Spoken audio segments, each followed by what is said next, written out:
नक्कीच तर महत्त्वाची बातमी आपण पाहतोय। हरियाणाच्या बदलत्या आकड्यानंतर भाजपनं तातडीनं बैठक बोलावलेली आहे। आताची महत्त्वाची बातमी, जे.पी. नड्डा यांनी भाजप महासचिवांची बैठक बोलावलेली आहे।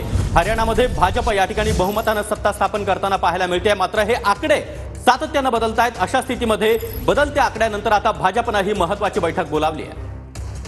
काही वेळापूर्वी जवळपास 62 जागांवर काँग्रेसने आघाडी घेतलेली होती, पण गेल्या काही तासांमध्ये अचानक आकडेमोड बदलताना दिसतंय। 47 जागांसह भाजप सर्वात मोठा पक्ष हरियाणातला म्हणून पुढे येतोय। यापूर्वीच्या विधानसभा निवडणुकीत भाजपला 40 जागा होत्या आणि 10 जागा या सहकारी पक्षांच्या होत्या, पण यावेळेस एकट्या भाजपने 46 जागा मिळवलेल्या दिसतायत। जे कौल हाती येत आहेत त्यानुसार अर्थात या आकड्यांमध्ये आणखी फरक पडू शकतो, हे आकडे कमी जास्त होऊ शकतात, पण आता जे कल हाती येत आहेत त्यानुसार भाजप सर्वात मोठा पक्ष 46 या बहुमताच्या मॅजिक फिगर्स।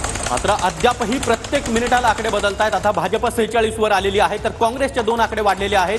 काँग्रेस सध्या 37 जागांवर आघाडीवर आहे, तर इतरांच्या वाट्याला 7 जागा गेलेल्या आहेत। त्यामुळे सातत्यानं हे बदलणारे आकडे नेमकं काय गणित मांडणार, त्रिशंकू अवस्था या ठिकाणी कुठेतरी तयार होणार का, हे पाहणं अत्यंत महत्त्वाचं असणार आहे। काही मिनिटांपूर्वी भाजप आणि काँग्रेसमधला आकड्यांचा फरक हा जवळपास 12 ते 16 इतका होता। हा फरक आता आणखी कमी झालाय आणि भाजप आणि काँग्रेसमध्ये आता फक्त 9 जागांचा फरक आहे। 46 हा बहुमताचा आकडा आहे, तो भाजपने काठोकाठ गाठलेला आहे। 46 जागांवर भाजपचे उमेदवार आघाडीवर आहे आणि याच पार्श्वभूमीवर भाजपनं तातडीची बैठक बोलावली आहे।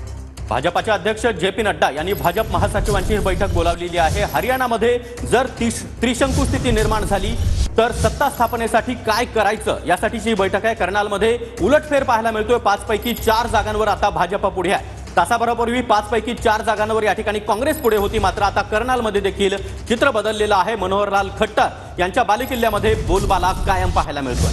भाजपचे मातब्बर नेते आहेत, हरियाणातले माजी मुख्यमंत्री राहिले आहेत भाजपकडून आणि त्यांच्याच कर्नालमध्ये उलटफेर बघायला मिळतोय आणि त्यांच्या सुद्धा मतदारसंघात त्यांचा वर्चस्व असलेल्या भागात सुद्धा भाजपचा बोलबाला बघायला मिळतोय। हरियाणात सध्या 46 जागांसह भाजपचे उमेदवार आघाडीवर आहेत। बहुमताचा आकडा आहे 10 ते 12 जागा अशा आहेत जिथे काँग्रेस आणि भाजपच्या उमेदवारांमध्ये अवघ्या काहीशे जागांचा फरक आहे। त्यामुळे एखादी अधिक फेरी आणि आकडे इकडे तिकडे झाले तर या 10 ते 12 जागा नेमक्या कोणाच्या पारड्यात जाणार, त्यालाच हरियाणाच्या सत्तेची किल्ली मिळणार।